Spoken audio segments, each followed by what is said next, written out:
भारत के इस खास कार्यक्रम में आप सभी का स्वागत है। आज हमारे साथ मेहमान जुड़े हैं उत्तर प्रदेश से। दरअसल हमारे साथ अलग अलग मेहमान जुड़ते रहते हैं और उनसे चर्चा यही रहती है कि आखिर भारत देश को मिले सतत विकास लक्ष्य जो है वो कैसे हासिल हो पाएंगे। तो आज के मेहमान हमारे साथ जुड़े हैं, समाजवादी पार्टी से ताल्लुक रखते हैं, राज्यसभा सांसद हैं उत्तर प्रदेश से जावेद अली खान जी। सर बहुत बहुत स्वागत है आपका हमारे इस खास धन्यवाद। जी जी। सबसे पहले सतत विकास लक्ष्यों की जब हम बात करते हैं तो एक सवाल हमेशा मेरे जहन में उठता है, वो ये है कि सतत विकास लक्ष्य जो है वो 17 है कुल मिलाकर, लेकिन कुछ ऐसे प्रमुख लक्ष्य हैं जैसे शून्य गरीबी, शून्य भुखमरी और अच्छी शिक्षा व्यवस्था। ये 3 ऐसे बेसिक लक्ष्य हैं जो भारत देश के लिए बहुत अहम हैं। अब अगर मैं गरीबी की बात करूं तो उत्तर प्रदेश की अगर मैं बात करूं तो आप उत्तर प्रदेश को 2030 तक कहां देखेंगे गरीबी के बारे में?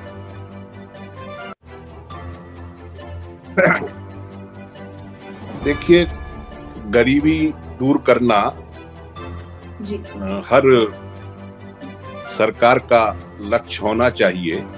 ईमानदारी के साथ उसके लिए प्रयास करने चाहिए, सरकारों को भी और अन्य लोगों को भी जो देश को के अंदर समरसता, बराबरी और अच्छी स्थिति लोगों की देखना चाहते हैं, उन सब का ये लक्ष्य होना चाहिए। सरकारें अपने अपने एंगल से इसके लिए प्रयास करती हैं, लेकिन बदकिस्मती ये है कि सरकारों द्वारा किए गए प्रयास, दावे तो उनके बहुत ज्यादा होते हैं, लेकिन जमीन पर वो इतने अधिक होते नहीं हैं जितने दावे होते हैं। तो मैं समझता हूं कि 2030 की जहां तक आप बात कर रहे हैं, अभी लग नहीं रहा कि बहुत ज्यादा कुछ उसमें जो वर्तमान स्थिति है उससे स्थिति कोई उसके विपरीत होने वाली है, क्योंकि लक्ष्य तय करना एक अलग बात है और उसके लिए ईमानदाराना प्रयास करना एक अलग बात है। मैं समझता हूं कि जब तक संपत्ति का या धन का कुछ हाथों में केंद्रीयकरण होता रहेगा, तब तक गरीबी सही मायनों में दूर नहीं हो सकती और बराबरी और समरसता का जो लक्ष्य हम हासिल करना चाहते हैं वो करने में परेशानी होगी। तो मुझे 2030 तक कोई बहुत ज्यादा बदलती हुई तस्वीर नजर इस फील्ड में नहीं आ रही। सर, आपने ये चीज कही कि लक्ष्य तय करना अलग बात है और उन चीजों को लागू करना अलग बात है, ग्राउंड लेवल पर काम करना अलग बात है। जाहिर सी बात है क्योंकि 2030 के लक्ष्य तो मिल गए हैं, लेकिन जब हम ग्राउंड लेवल पर उतर कर देखते हैं तो चीजें कुछ खास बेहतर दिखाई नहीं देती है। हालांकि जैसा आपने कहा कि सरकार की जिम्मेदारी और सभी सरकारों की जिम्मेदारी है, इस चीज में बिल्कुल कोई भी बैर नहीं है। तो मैं आपसे एक चीज जानना चाहूंगी, हाल फिलहाल में कुछ समय पहले उत्तर प्रदेश सरकार ने एक कैंपेन लॉन्च किया था, जीरो पॉवर्टी कैंपेन। उनका कहना है कि उनका ये लक्ष्य 2025 तक उत्तर प्रदेश को गरीबी मुक्त करने का, जीरो पॉवर्टी करने का। तो आपको क्या लगता है कि 2025 तक जो सरकार का ये लक्ष्य है, उत्तर प्रदेश सरकार का खासतौर पर, वो सफल हो पाएगा? इस पे आप क्या विचार हैं? देखिए, सरकार चाहे उत्तर प्रदेश की हो या देश की हो, जब तक हम देश के अंदर 80 करोड़ लोगों को मुफ्त अनाज की सुविधा देंगे तो मुझे नहीं लगता कि बहुत जल्दी इस स्थिति से हम उबरने की स्थिति में हैं। बहुत से कारण हैं, उसके राजनीतिक कारण भी हैं। उस मामले को कंटिन्यू रखने के लिए राशन की जो सप्लाई है, और दूसरे कारण ये भी है कि वास्तव में गरीबी है भी। तो अब वो किन्हीं कारणों से हम उस स्कीम को बंद नहीं कर पा रहे हैं, लेकिन जब तक इतने बड़ी संख्या में हम लोगों को मुफ्त राशन देंगे, तब तक हम माने या ना माने, लेकिन ये बात सिद्ध होती है कि हम बहुत ज्यादा गरीब हैं और हमारे समाज का बड़ा तबका बहुत ज्यादा गरीबी के स्तर पर है। इसलिए मुझे नहीं लगता कि बहुत जल्दी इस स्थिति से हम उबर पाएंगे।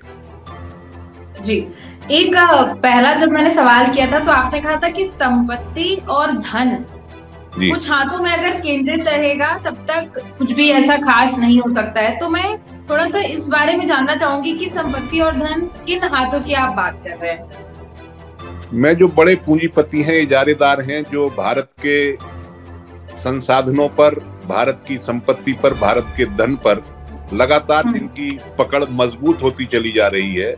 डेमोक्रेसी के अंदर, समाजवाद के अंदर, क्योंकि हमारा देश जो है वो संवैधानिक तौर पर समाजवाद का संकल्प लेता है और समाजवादी व्यवस्था कायम करने की बात करता है, जिसके अंदर बराबरी होगी, जिसके अंदर बहुत सारे अधिकार होंगे लोगों के, सबकी हिस्सेदारी होगी देश के डेवलपमेंट में।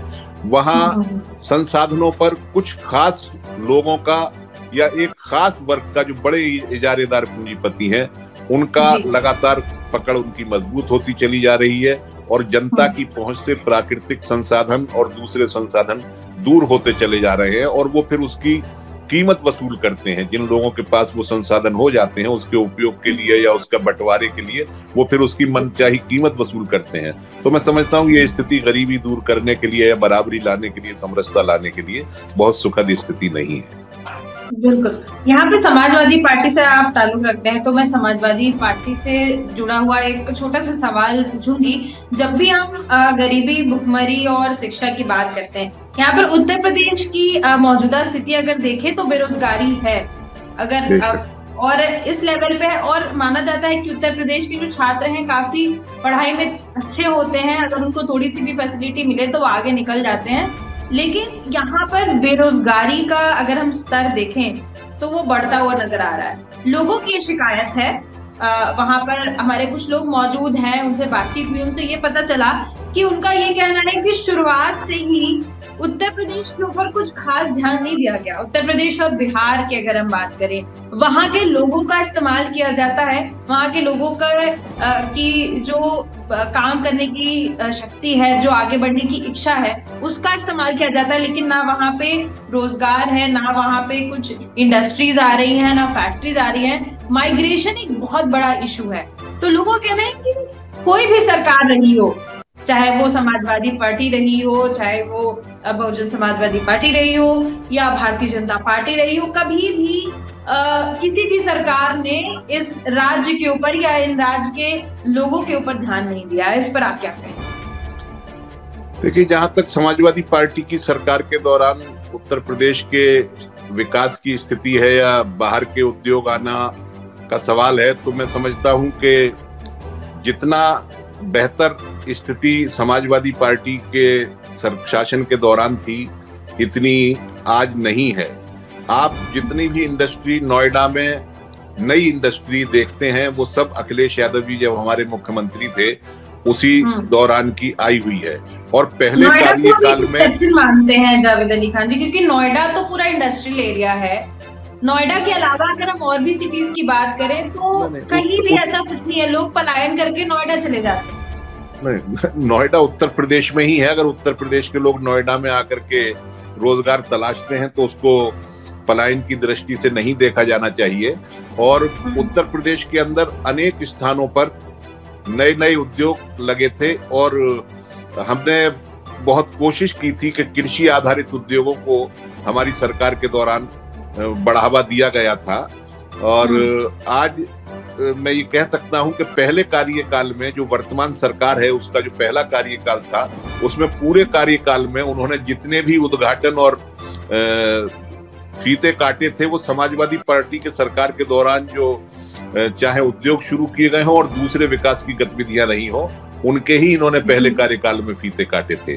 और इन्होंने जितनी भी इन्वेस्टर्स मीट की हैं, उनमें आज तक कुछ भी नतीजा हासिल नहीं हुआ। जब वो मीट होती है तब बहुत सारे MOU साइन होते हैं बड़े बड़े इंडस्ट्रियल हाउसेस के साथ और विदेशी कंपनियों के साथ, लेकिन वो कहीं नजर नहीं आती है। बस सवाल यही उठता है कि सर देखिए, अगर डेवलपमेंट अच्छा खासा हुआ तो फिर जनता ने चुना क्यों नहीं दोबारा? देखिए, जनता के चुनने के बहुत सारे कारण होते हैं। मैं आपको नाम याद होगा, मणिपुर में एक शर्मिला इलोम है, जो वहां जो कानून लगा हुआ था उसके खिलाफ उन्होंने कितनी लंबी भूख हड़ताल की थी और कितना व्यापक उनके लिए लोगों का समर्थन होता था। लेकिन जब वो चुनाव में गई तो उन्हें 300 कुछ वोट मिले थे एक MLA का चुनाव लड़ने के वक्त पे, जबकि बहुत लोकप्रिय वहां की शख्सियत रही थी। तो चुनाव के दौरान बहुत सारे कारण होते हैं, बहुत सारे। अब दिल्ली में जब सरकार बनती है या पिछले लोकसभा के चुनाव में जो विपक्षी दलों की स्थिति मजबूत हुई और अकेले भारतीय जनता पार्टी सरकार में नहीं आई, तो भारतीय जनता पार्टी का क्या कहना था? उसका कहना यह था कि भ्रम पैदा कर दिया। तो अपोजिशन में रह करके तो दूसरी पार्टियां भ्रम पैदा करती हैं, तो सरकार में रहने वाली पार्टी किस हद तक भ्रम पैदा कर सकती है वो आप अंदाजा लगा सकती हैं। तो मैं यही कहना चाहूंगा कि चुनाव के लिए बहुत सारे फैक्टर होते हैं, अकेला विकास फैक्टर नहीं होता है। लेकिन सर मेन अगर मैं कहूँ तो फैक्टर तो विकास ही होना चाहिए। अगर बहुत से मुद्दे हो जाते हैं बिल्कुल इस बात से मैं आपकी सहमत हूँ। मैं इस बात से पूरी तरीके से सहमत हूँ आपकी कि चुनाव के वक्त विकास को मद्देनजर रखा जाना चाहिए और बुनियादी मुद्दा जो है वो विकास ही होना चाहिए चुनाव का। लेकिन अब ये मंदिर मस्जिद के सवाल कहाँ लेकर के जाएंगे, और फिर इस तरीके से छोटी छोटी घटनाओं को मीडिया के माध्यम से प्रचारित किया जाता है, जो रस्सी का सांप बनाया जाता है, सांप की रस्सी बनाई जाती है, ये सारी चीजें भी बहुत बस वही है ना कि पार्टियां समझती नहीं है कि जनता को भी एक वक्त पर समझ आएगा। जनता मूर्ख नहीं है, एक बार धोखा हो सकता है, 2 बार हो सकता है, तीसरी बार तो समझ जाएगी जनता और जहां उनको सही लगेगा उसी डायरेक्शन में जाएगी। जी दामिनी, तीसरी बार में काफी कुछ समझी है जी। काफी बड़ा बदलाव देखने को मिला है हालांकि इस बार सर, और विकास है जाहिर तौर पर एक मुद्दा होना चाहिए। और विकास के साथ साथ एक और मुद्दे पर मैं थोड़ा सा लाइट डालना चाहूंगी, शिक्षा। क्योंकि हम अक्सर देखते हैं कि जो चुनाव के पहले प्रचार प्रसार होता है, जो बड़े बड़े वादे किए जाते हैं सरकारों द्वारा, उसमें कहीं भी शिक्षा को उतनी इम्पोर्टेंस नहीं दी जाती जितनी देनी जानी चाहिए। हालांकि एक लक्ष्य हमारा शिक्षा भी है कि 2030 तक भारत देश में शिक्षा का जो स्तर है वो एक बेहतर पैमाने पर पहुंच जाना चाहिए। तो क्या लगता है आज की जो स्थिति है, जिस तरह से शिक्षा मिल रही है युवाओं को, आज के बच्चों को, क्या 2030 तक भारत देश उस लेवल पर पहुंच पाएगा कि लोगों को बेहतर शिक्षा मिल सके? देखिए, मेरा मानना यह है कि शिक्षा का क्षेत्र जो है आजादी के बाद से भारत में प्रत्येक राज्य में, चाहे कोई सा भी राज्य रहा हो, उस पर इतना ध्यान नहीं दिया गया जितना दिया जाना चाहिए था। कारण क्या रहे हैं इसके लिए बहुत लंबी बहस हो सकती है, बहुत लंबी चर्चा हो सकती है, लेकिन मैं यही कहना चाहूंगा कि शिक्षा को प्रायोरिटी पर रखा जाना चाहिए। मैंने शुरू में अपनी बात के कहा था कि लक्ष्य तो हम तय कर लेते हैं, लेकिन उन लक्ष्यों को दोबारा से उनका हम समीक्षा नहीं करते कि हम कितना पूरे कर पाए, कितने नहीं पूरे। मैं 2-3 उदाहरण आपको देना चाहूंगा। जब न्यूक्लियर डील हुई थी तब कहा गया था कि 1924 तक भारत के अंदर बहुत सस्ती बिजली हम जो है नाभिकीय ऊर्जा से पैदा करेंगे, यूरेनियम खरीदने के लिए हम समझौता करना है, बहुत अच्छी, और 2024 तक हम यूरेनियम इस्तेमाल करेंगे और 2024 के बाद हम थोरियम पर चले जाएंगे। जब न्यूक्लियर डील हो रही थी 2008 की मैं बात कर रहा हूँ, और 2024 तक सबको बिजली मिल जाएगी, बहुत सस्ती मिल जाएगी। लेकिन आज की स्थिति क्या है, वो नहीं हो पा रही। अब हम सौर ऊर्जा का लक्ष्य तय कर रहे हैं, तो सौर ऊर्जा में हमने 22 में एक लक्ष्य निर्धारित किया कि हम 50% जो है 2022 तक या 23 तक हम बिजली जो है सौर ऊर्जा से जो कंजप्शन है, घरेलू कंजप्शन, वो लेना शुरू कर देंगे। लेकिन अब हमने बढ़ा करके उसे 2030 कर दिया है। अब 2070 तक हम जो है अपने लक्ष्यों को ले जा रहे हैं। तो डेडलाइन बढ़ाते चले जाते हैं, समय सीमा को हम लगातार आगे करते चले जाते हैं जो लक्ष्य तय करते हैं। लेकिन यह है कि शिक्षा के क्षेत्र में ये जो लक्ष्य भी हम तय करें उसे गंभीरता के साथ करना चाहिए। जब तक शिक्षा सबके लिए उपलब्ध नहीं होगी, सबके लिए सस्ते दामों पर शिक्षा उपलब्ध नहीं होगी, तब तक हम शिक्षा के क्षेत्र में बहुत ज्यादा प्रगति नहीं कर सकते हैं। और बदकिस्मती ये है कि हमारे देश में शिक्षा का स्तर तो यकीनन बेहतर हुआ है, लेकिन वो लगातार महंगा होता चला गया है और आम आदमी की पकड़ से शिक्षा दूर होती चली गई है। सरकारी संस्थानों में बुरी हालत हो गई है, वहां इतना लोड हम ले नहीं सकते, तो हम उसको बढ़ाने की बजाय नए नए प्राइवेट संस्थाएं जो है निजीकरण उसका शिक्षा का करते जा रहे हैं। निजीकरण तो एक हद तक समझ में आता है, लेकिन व्यवसायीकरण उसका हो रहा है। शिक्षा को जो है पूरे तरीके से हमारे देश के अंदर आज अच्छी शिक्षा को उद्योग के तरीके से ट्रीट करते हैं लोग, उसमें पैसा लगाते हैं, इन्वेस्टमेंट करते हैं, प्रॉफिट पैदा करते हैं, जबकि शिक्षा जो सामाजिक सरोकार होना चाहिए था। तो मैं समझता हूँ कि शिक्षा के क्षेत्र में जरूर हमें प्रयास करना चाहिए और हमारी सब सरकारों को ईमानदाराना उसके लिए प्रयास बहुत जरूरी है उसके। बिल्कुल। चलिए एक आखिरी सवाल, क्योंकि समय सीमा है, तो एक आखिरी सवाल मैं आपसे पूछना चाहूंगी कि आपको क्या लगता है कि भारत देश की सबसे बड़ी समस्या क्या है, सबसे बड़ी समस्या क्या है, और साथ ही अगर समाजवादी पार्टी को अवसर मिला तो समाजवादी पार्टी किस तरीके से बदलाव ला सकती है?